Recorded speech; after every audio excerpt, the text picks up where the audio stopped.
Hello everyone, welcome back to my channel. आज हम पढ़ेंगे chapter a gift of chappals class 7 से हनीकॉम बुक से। तो शुरू करते हैं। सबसे पहले हम बिफोर यू रीड का सेक्शन पढ़ेंगे। Mridu is a young girl growing up in Madras now called Chennai with Tapi her grandmother and Thatha her grand father.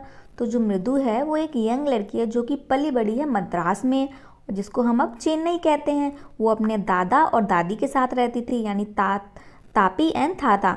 हम तमिल में दादी को तापी बोलते हैं और दादाजी को थाता बोलते हैं। One afternoon Tapi takes her to her aunt Rukmini's house to meet her cousins Lalli, Ravi and Meena. एक दोपहर एक दिन क्या हुआ, तापी जो थी, मृदु की जो तापी थी, वो उसको उसकी आंटी के यहाँ ले गई, जिनका नाम रुकुमनी था। उनके घर ले गई उनके भाई बहनों से मिलाने के लिए, जिनका नाम था लल्ली, रवि और मीना। अब इसका पार्ट फर्स्ट देखते हैं। इस चैप्टर में हम पार्ट फर्स्ट कंप्लीट करेंगे, क्योंकि ये चैप्टर बड़ा है तो हम पार्ट वाइज इसको कंप्लीट करेंगे। तो इस वीडियो में हम पार्ट फर्स्ट कंप्लीट करेंगे। तो शुरू करते हैं। A smiling Rukumani threw open the door.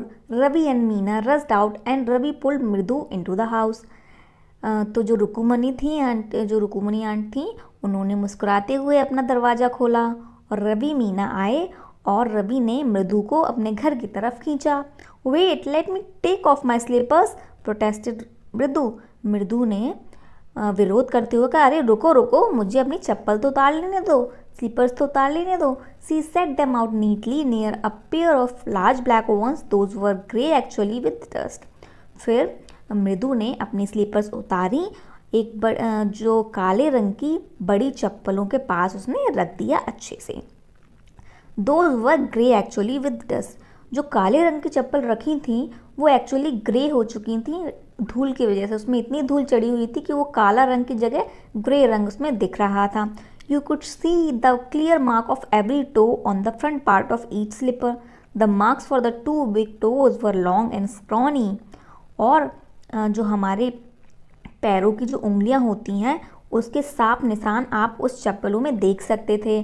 जो काले रंग की बड़ी चप्पलें रखी थी उसमें साफ साफ उंगलियों के निशान दिख रहे थे। और जो अंगूठे होते हैं, पैरों के दोनों अंगूठे बहुत उसमें निशान दिख रहे थे, जो कि बहुत बड़े और पतले दिख रहे थे। स्क्रॉनी का मतलब होता है थिन, यानी पतले। बड़े और स्क्रॉनी दिख रहे थे। मृदु didn't have much time to wonder about whose slippers they were because Ravi dragged her into the backyard behind a thick bitter berry bush. तो मृदु के पास इतना समय नहीं था कि वो सोच सकती है किसके स्लीपर हैं, इतने बड़े बड़े चप्पल ये किसके हैं और इतने गंदे क्यों हैं। इतना उसके पास समय नहीं था, क्योंकि रवि आया और उसको खींच के बैकयार्ड ले गया, यानी घर के पीछे ले गया, एक घनी बिटरबेरी झाड़ी के पीछे। There inside a torn football lined with sacking and filled with sand lay a very small kitten lapping up milk from a coconut half shell. फिर वहाँ झाड़ी के पीछे एक फटी हुई फुटबॉल डली हुई थी, जिसमें रेत भरा हुआ था, एक बोरा डला हुआ था और उसमें रेत भरा हुआ था, और उसी के ऊपर एक किटन बैठी थी, यानी बिल्ली का बच्चा बैठा था, जो कि एक कोकोनट के हाफ सेल में दूध पी रहा था। लैपिंग अप का मतलब होता है पीना, ड्रिंक करना। तो वो जो कोकोनट होता है, जब हम उसको खा लेते हैं, जिसका ऊपरी भाग बचता है ना, उसी में उन्होंने दूध भर के उसको पिला रहे थे। We found him outside the gate this morning. He was mewing, poor thing, said Meena. Meena ने फिर बताया कि ये आज ही हमको गेट के यानी दरवाजे के बाहर मिला। ये म्याऊं म्याऊं कर रहा था बेचारा। It's a secret. Amma says Pati will leave for our Paddu Mama's house if she knows we have a cat. फिर उसने बताया कि ये एक अपना राज है, क्योंकि अम्मा कहती हैं अगर पाती को ये पता चल गया कि हमारे पास बिल्ली है तो वो पद्दू मामा के यहाँ चली जाएंगी हमें छोड़ के। People are always telling us to be kind to animals, but when we are they scream. लोग हमेशा कहते हैं कि जानवरों के प्रति हमें दयालु होना चाहिए, दया दिखाना चाहिए, लेकिन हम जब भी ऐसा करते हैं तो वो चिल्लाते हैं। Oh don't bring that dirty creature here, said Ravi. फिर अचानक रवि कहता है कि अरे इस गंदे से प्राणी को मेरे यहाँ मत लाओ। Do you know how hard it is just to get a little milk from the kitchen. तुम्हें पता है कितना मुश्किल होता है किचन से थोड़ा सा भी दूध लाना। पाती saw me with a glass in my hand just now. और पाती ने अभी मुझे दूध का ग्लास, अब दूध का ग्लास मेरे हाथों में अभी देखा। I told her I am very hungry, फिर मैंने उनको कहा कि मैं बहुत भूखा हूँ। I want to drink it, मैं इसे पीना चाहता हूँ। But the way she looked at me I had to drink most of it through her off the scent. लेकिन जिस तरीके से वो मुझे देख रही थी ना, उस वजह से मुझे बहुत सारा दूध तो वहीं उनके सामने ही पीना पड़ा, जिससे कि वो गुमराह हो जाए। Throw her off the scent का मतलब होता है मिसलीड करना, मतलब हमारा क्या पर्पस है उस चीज़ से मिसलीड करना, यानी गुमराह करना। Then she wanted the tumbler back, फिर उनको वो टम्बलर भी चाहिए था। टम्बलर यानी ग्लास, टम्बलर ग्लास को हम टम्बलर बोलते हैं, तो उनको फिर वो ग्लास भी वापस चाहिए था। Paati Paati I will wash it myself, why should I put you to it trouble, I told her. फिर उनको मैंने बोला कि पाती पाती मैं इसको वॉश कर दूंगा, मैं इसको धो दूंगा, मैं आपको क्यों परेशान करूँ। I had to run and pour the milk into this coconut shell and then run back and wash the tumbler and put it back before she got really suspicious. फिर मैं जल्दी से भाग के आया और मैंने उस दूध को इस कोकोनट सेल में डाला और फिर वापस गया और फिर उस टम्बलर को धोया, यानी ग्लास को धोया और फिर उसको उसी की जगह रख दिया। उससे पहले कि दादी को कुछ यानी पाती को कुछ भी शक हो मुझ पर, उससे पहले मैंने वहाँ रख दिया। Now we have to think of some other way to feed Mahendran. अब हमें कुछ और तरीका अब कुछ और तरीका सोचना पड़ेगा महेंद्रन को खिलाने के लिए। Mahendran, this little kitty's name is Mahendran. Mridu was impressed, it was real name not just a cute kitty cat name. तो फिर जो मृदु है उसने अचानक से ऐसे पूछा, महेंद्रन, ये किटी का नाम महेंद्रन है? वो बहुत प्रभावित हुई, बहुत इम्प्रेस्ड हुई। इम्प्रेस का मतलब होता है प्रभावित होना। बहुत इम्प्रेस हुई, ये तो बिल्कुल असली नाम है, ये कोई बिल्ली का नाम नहीं है। जो क्यूट सा बिल्ली का नाम होता है वो ये बिल्कुल वैसा नहीं है, जैसे बिल्लियों का छोटा सा क्यूट सा नाम रखते हैं वैसा तो ये बिल्कुल नहीं है, बिल्कुल असली नाम की तरह लग रहा है। Actually his full name is Mahendra Varma Pallava Punnai, MP Punnai for short if you like. Actual में इसका पूरा नाम तो महेंद्र वर्मा पल्लवा पुन्नाई है, तुम इसको MP पुन्नाई भी बोल सकते हो अगर तुम्हें पसंद है तो। He is a fine breed of cat, ये जो बिल्लियों की बहुत अच्छी नस्ल है। ब्रीड का मतलब होता है नस्ल। जस्ट लुक एट हिज फर, इसके रोईदार खाल देखो। लाइक अ लायंस मेन, ये बिल्कुल वैसा ही है जैसे कि शेर के गर्दन में जो बाल होते हैं ना, बिल्कुल वैसे ही, उतना ही सॉफ्ट है। You know what the emblem of the ancient Pallava king was, don't you? He looked expectantly at Mridu. फिर उसने मृदु से कहा, क्या तुम्हें पता है कि जो पुराने यानी प्राचीन जो पल्लवा के राजा थे उनका प्रतीक क्या है? एम्बलम यानी सिंबल, प्रतीक उनका क्या है? नहीं। और मृदु को वो बहुत एक्सपेक्टेंटली देखने लगा, मतलब ऐसे देखने लगा कि ये कुछ बताएगी मुझे, को ऐसे देखने लगा, उम्मीद लगाती ये कुछ बताएगी मुझे। मृदु गिगल, लेकिन मृदु हंसने लगी। Think I am joking, well just wait. अच्छा, तुम्हें ये लग रहा है कि मैं जोक कर रहा हूँ, यानी मैं मजाक कर रहा हूँ, रुको मैं बताता हूँ। I will show you sometime, मैं एक दिन तुमको बताऊँगा। It's clear you don't know a thing about history, ये तो साफ पता चल गया कि तुम्हें कुछ भी नहीं आता, एक भी चीज़ नहीं आती इतिहास के बारे में। Haven't been to Mahabalipuram, have you? क्या तुम कभी महाबलीपुरम गई हो? बताओ, गई हो?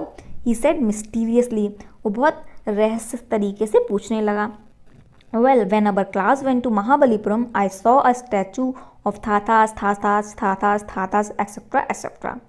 फिर वो बताने लगा कि पता है जब हमारी क्लास महाबलीपुरम गई थी तो मैंने महेंद्रन के थाता यानी दादा, मैंने बताया था ना कि तमिल में दादाजी को थाता बोलते हैं, तो यहाँ तो मैंने उसके दादा के दादा के दादा के दादा का स्टैचू देखा था, और etcetera etcetera. Fact is Mahendran here is descended from that very same Asian cat.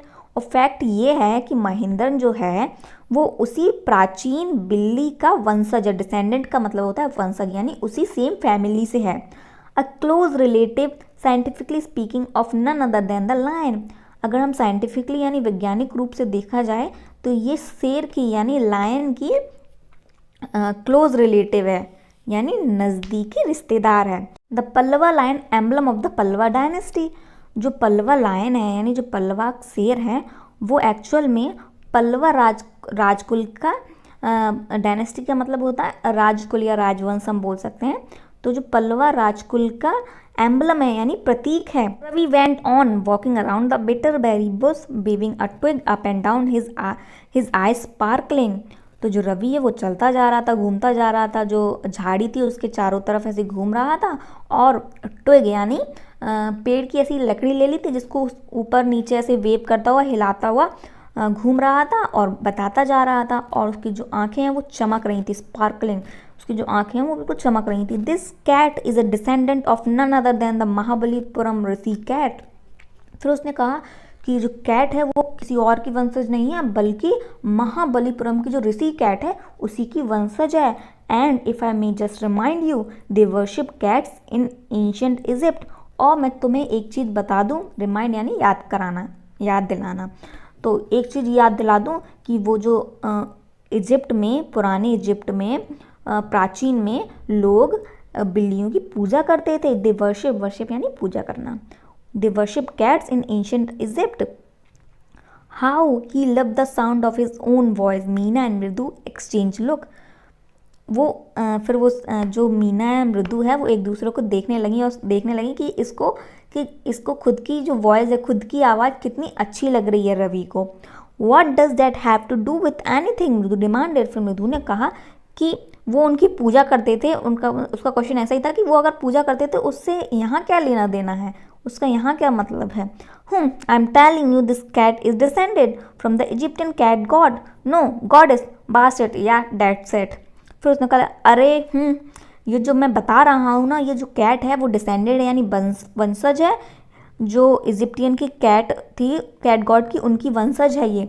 Sorry, भगवान नहीं, गॉडेस यानी देवी, या देवी जिसको हम पूछते थे। हाँ, so well one of the descendants of that cat goddess was stowaway in one of the Pallava ships and his descendant was the Mahabalipuram Rishi cat whose descendants Ravi flourished his twig at Mahindran MP Punnai here.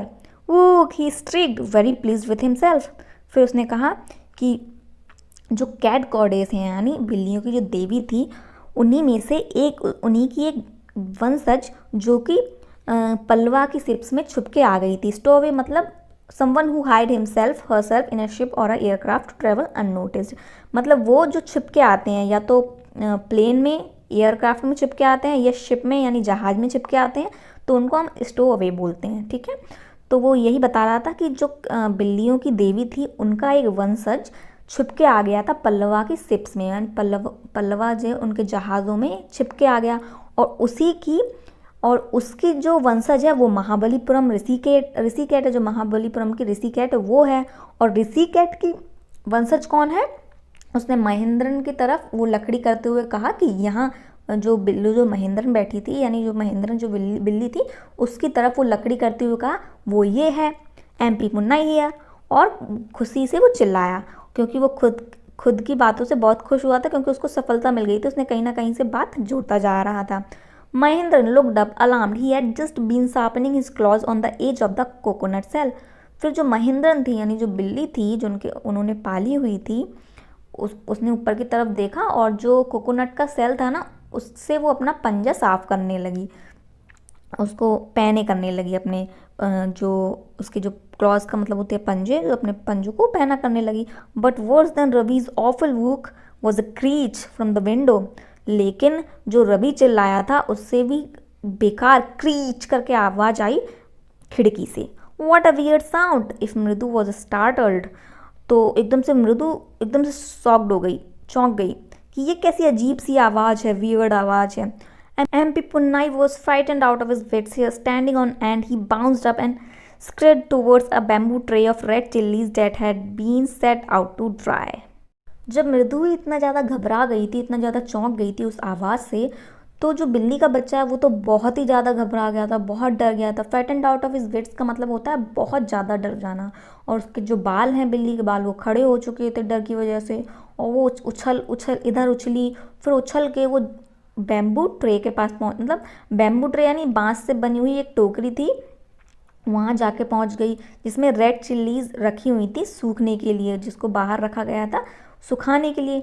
Trying to hide beneath it, उसके नीचे वो छुपने की कोशिश कर रही थी। He tipped a few chillies over himself, तो उस कोशिश में उसने कुछ जो मिर्ची थी अपने ऊपर गिरा ली। म्याऊ, ही हाउल्ड मिजरेबली, वो ऐसे उसने म्याऊं बोला, बहुत दुख से होके म्याऊं करके बोला। The creaking went on and on, was that noise, said Mridu. लेकिन वो क्रीचिंग की जो आवाज़ थी वो आती जा रही थी, आती जा रही थी। फिर मृदु ने कहा कि ये कैसी आवाज़ है। That's Lalli learning to play the violin, grunted Ravi.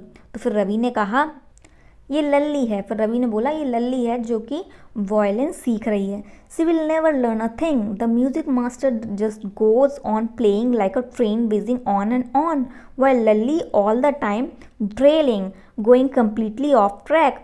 फिर उसने बोला कि ये कभी नहीं सीख पाएगी।